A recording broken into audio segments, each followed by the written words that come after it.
जय श्री श्याम दोस्तों। आज मैं आपके सामने एक राजा और मंत्री की एक मार्मिक कहानी सुना रहा हूँ। पहले के ज़माने में लोग डायरेक्ट नहीं कहते थे, इनडायरेक्ट में ही सारी बातें हो जाती थी, जो इस कहानी में सुनाया गया है। आप सुने। बहुत पहले की बात है। एक देश में राजा अपना राज्य करता था और राजा के पास सेनापति, मंत्री, दरबारी सब कुछ थे। राजा बहुत ही अच्छा राज्य चलाता था। एक दिन किसी ने राजा से कहा कि महाराज, जो अपना मंत्री है उसकी पत्नी अति सुंदर है, जैसे आपकी रानी की जीभ है वैसे उसके तलवे हैं। राजा इस बात पर आश्चर्य होकर मंत्री की पत्नी से मिलने के लिए विचार बनाता है। मंत्री से कहता है, हे मंत्रीवर, तुम जाओ और जाके दूसरे राजा से जो अपन को पैसा लेना है या जो टैक्स कर लेना है वो कर लेके आओ, और हम इस काम के लिए किसी और को नहीं भेज सकते, क्योंकि पैसे वाला मामला है, आदमी की नीयत खराब हो सकती है। मंत्री सीधा साधा राजा के यहाँ पहुँच जाता है। राजा के यहाँ से चलने के बाद मंत्री राजा इस प्रकार से भेजता है कि सुबह से शाम तक इसे वहाँ जाने में लग जाएगी। दिन भर का थका होगा तो रात्रि विश्राम वहीं करेगा, दूसरे दिन कर लेके आएगा, तब तक हमें एक रात का मौका मिल जाएगा। इस प्रकार से मंत्री को भेजता है। मंत्री जाता है। मंत्री के जाने के बाद जैसे ही रात होती है तो राजा विचार बनाकर मंत्री की पत्नी के पास पहुंचता है। वहाँ पर सैनिक जो लगे होते हैं वो सब राजा के सैनिक होते हैं। राजा के पहुँचने की सूचना किसी को देते नहीं है। और राजा जाके मंत्री की जो बेडरूम या सेज कह सकते हैं वहाँ पे जाके बैठ जाता है। मंत्री की पत्नी वहाँ थी नहीं, वो किसी और कार्य से किसी और घर में और जगह खाना पीना खा रही हो या खाना बना रही हो, जो भी कर रही हो, उस समय वो वहाँ नहीं थी। जब राजा पहुँचा तो उसने देखा, राजा बुरी नीयत से जाके राजा वहाँ बैठ जाता है। उसने देखा कि वहाँ पर एक पिंजरा रखा हुआ है, उसमें एक तोता बैठा हुआ है। वह तोता राजा को देखकर कहता है, राजा को देखकर सारी बात समझ जाता है और तोता मार्मिक भाषा में कहता है, माता मारे आपनी, पिता बेच जो खाए, और राजा मारे गांव को सुफरात कहाँ ले जाए। इतनी बात सुनते ही राजा वहाँ से उठता है कि मैं गलत कर रहा हूँ। इस हड़बड़ाहट में उठता है। राजा के हाथ की अंगूठी होती है वो उसी सेज पर छूट जाती है। सेज पर छूटने के बाद राजा बिना किसी से कुछ कहे जल्दी जल्दी में अपने घर को चला आता है। हाँ, मंत्री के साथ क्या होता है, जहाँ राजा कर लेने या पैसा लेने भेजता है वहाँ का राजा अपने आदमी को पहले से ही घर से सुबह निकाल देता है। रास्ते में दोनों मिलते हैं। मंत्री कहता है, हम तो आप ही के पास आ रहे थे। वह व्यक्ति कहता है, हमें राजा ने भेजा है पैसा लेके। चलो अच्छी बात है, तुम्हें जाना नहीं पड़ा, हम वापसी आ गए। दोनों लोग जाके मंत्री रात में जब अपने घर पहुंचता है तो घर पर जाके सीधा बिस्तर पर जाके बैठता है। पत्नी को इस बारे में कोई जानकारी नहीं होती है।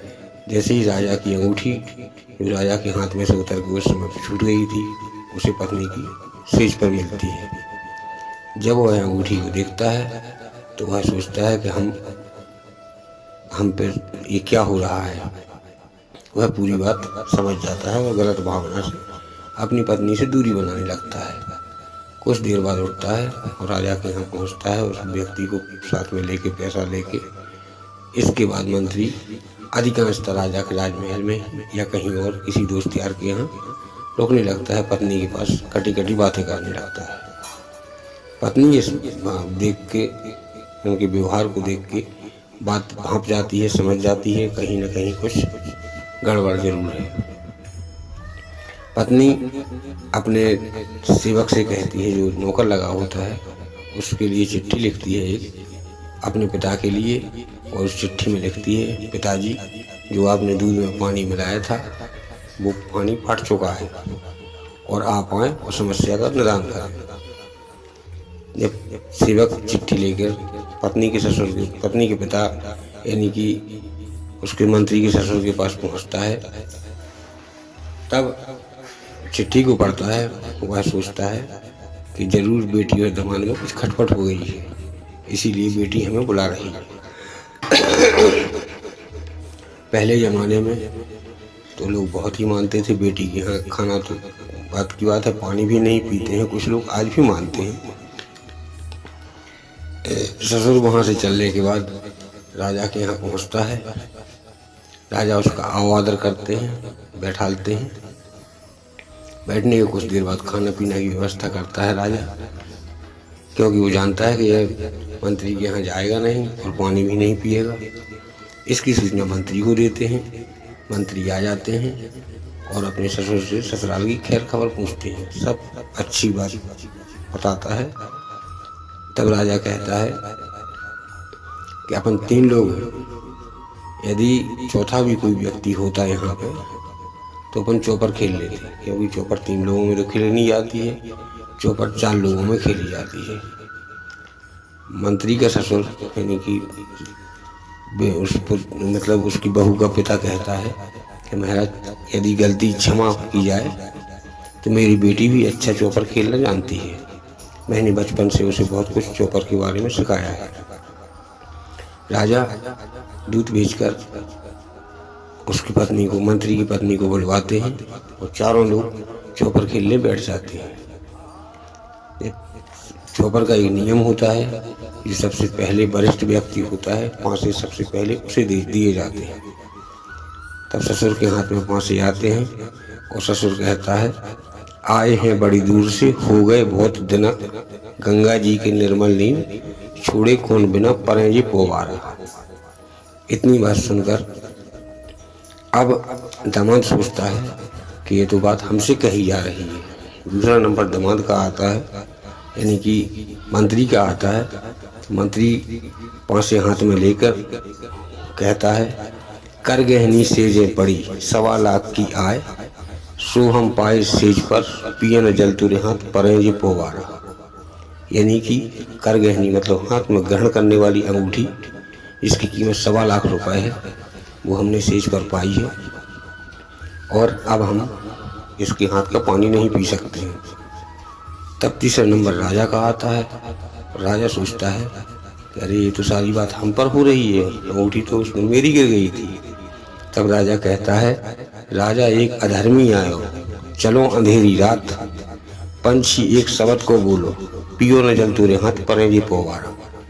राजा कहता है, सारी बात समझ लेते हैं लोग। फिर चौथा नंबर पत्नी का आता है।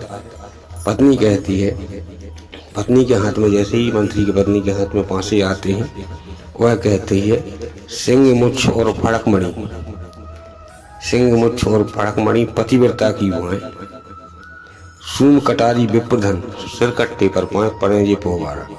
इसका अर्थ हुआ कि शेर की मूछ जिंदा में नहीं ली जा सकती है, मणिधर सर्प की मणि जिंदा में नहीं ली जा सकती है, पतिव्रता स्त्री के साथ जिंदा में नहीं कुछ किया जा सकता है, सूम कटारी कंजूस का धन जिंदा में नहीं लिया जा सकता है। सूम कटारी यानी कि सूरमा, जो युद्ध में लड़ने वाला व्यक्ति होता है, जब तक उसका सर नहीं कट जाएगा उसके हाथ से तलवार नहीं ली जा सकती है। और जो कंजूस होता है उसका धन जब तक उसकी जान रहेगी जब तक नहीं लिया जा सकता है। चारों बातें समझ लेते हैं। ससुर कहता है, दामाद कहता है कि हमसे गलती हो गई, हमें क्षमा कर दीजिएगा। ससुर कहता है, महाराज जिस कार्य के लिए मैं आया था वो कार्य मेरा पूर्ण हुआ, अब मुझे आज्ञा दीजिए। ससुर अपने घर चला जाता है। मंत्री और मंत्री की पत्नी अपने घर चली जाती है। राजा अपने पास छोड़ के राजा अपने घर उन सब लोगों को पहुंचा के राजा अपने घर चला जाता है। इस कहानी से हमें सीख मिलती है कि कभी भी किसी बात को लेकर आपस में मनमुटाव नहीं करना चाहिए। यदि मनमुटाव बन जाए तो संबंध बिगड़ सकते हैं। उस मनमुटाव की जड़ को पर गहन विचार करने के बाद ही कोई बात आगे फैसला लेना चाहिए। जय श्री श्याम, नमस्कार।